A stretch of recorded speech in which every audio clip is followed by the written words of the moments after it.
second album for the Americans Abhoria, who have shown that they can live up to the impact of the cover of Depths. A dissonant, claustrophobic black metal with hints of death metal that creates a desolate atmosphere that goes beyond the expected brutality. There's a sense of melody that's almost cinematic, if the aim was to portray the decay and consequent end of everything we hold most dear and the descent into the depths of doom, as well as the inevitability of the sense of total hopelessness. It's an album that goes far beyond what you might expect and shows a new dimension of metallic violence.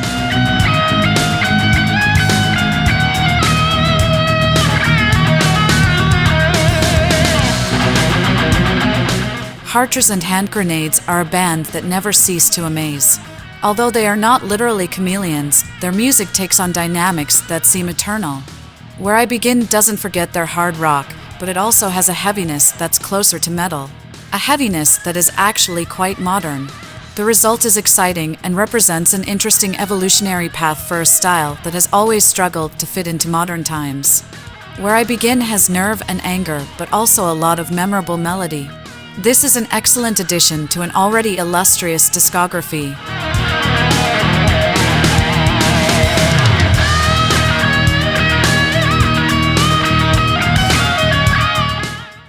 Is it so blasphemous for rock to modernize? Not that there's anything wrong with traditional and vintage.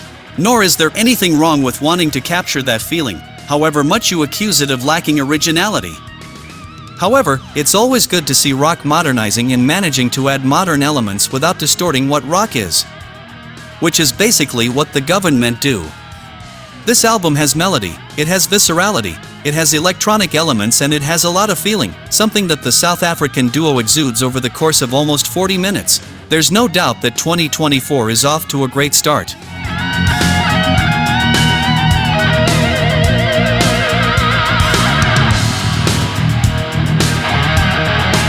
In German heavy/power metal.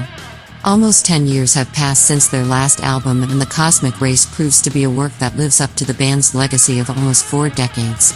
Melody, heaviness, and that classic sense of being in front of power metal of undeniable quality.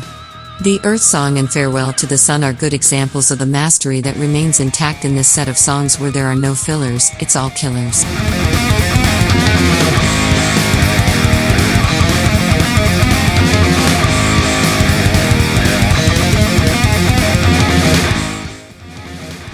There are no words to describe the emotion that these two words together provoke, or the way they are evoked with every album we hear that evokes them in an exciting way, as is the case with the Americans.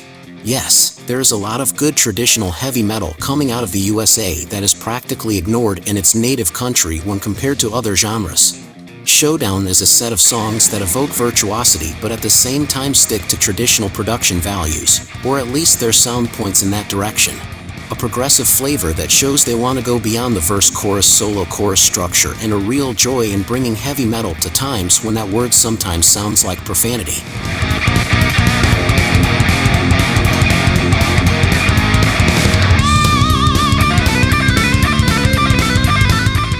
The return of Final Coil is impressive. The band has become well accustomed to an intelligent blend of alternative sounds and progressive elements. What they present on this new album, The World We Inherited, goes far beyond what we expected. It's a good thing to be surprised in this way. Heavier, more atmospheric, and undoubtedly more effective, this set of songs quickly becomes addictive. And then there's another peculiarity. It's a set of songs that merge into each other, making the somewhat lost concept of the album relevant. Not only should the songs not be listened to in isolation, although they do lose their quality if you put them in a playlist, but when you listen to this album, everything flows perfectly. Congratulations to Final Coil, this is a fantastic evolution.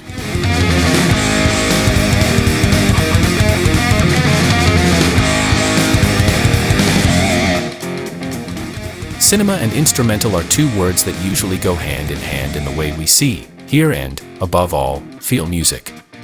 Music that is capable of creating images in our minds, even when there is no image associated with it. Music that would be perfect to illustrate movies we've already seen and even movies that have yet to be experienced. The concept of a soundtrack is very close to what the Danes Nake are doing here in their self-titled debut. Telling stories through music, drawing on what has already been done by monster names such as John Carpenter, Goblin, Ennio Morricone, or in genres such as post-rock, above all, but at the same time managing to surprise by the fantastic way in which they introduce a very own and refreshing personality into this context, breaking down stylistic barriers that would be expected. Undoubtedly one of the premieres of 2024.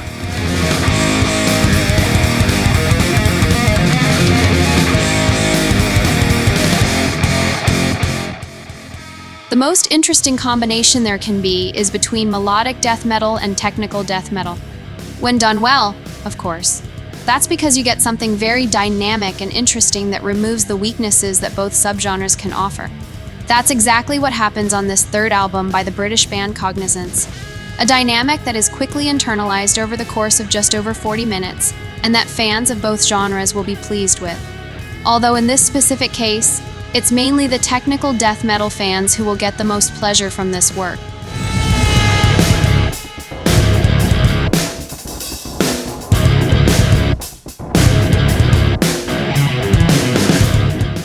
First work for the Canadians Dissimulator, who start their discography in the best way possible. An old school sound that blends perfectly with a slightly technical death thrash metal approach.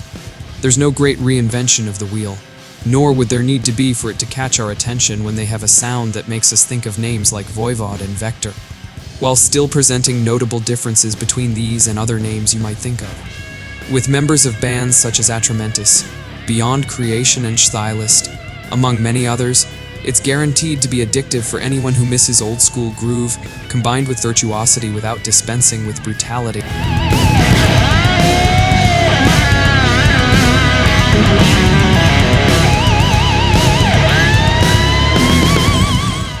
I'll be completely honest. I didn't expect Ages of Man to have as big an impact on me as it did. This second album by Portugal's Dark Oath comes 8 years after their debut, which, although solid, was still stuck in some of the more predictable melodic death metal formulas. The giant step they have taken is nothing short of impressive.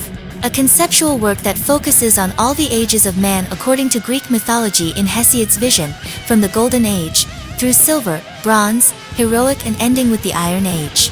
Striking melodies, an epic factor that grabs the listener from the first moment, and a set of songs that doesn't find a weak moment throughout. Perfect performance, top production, and the record of the month straight away.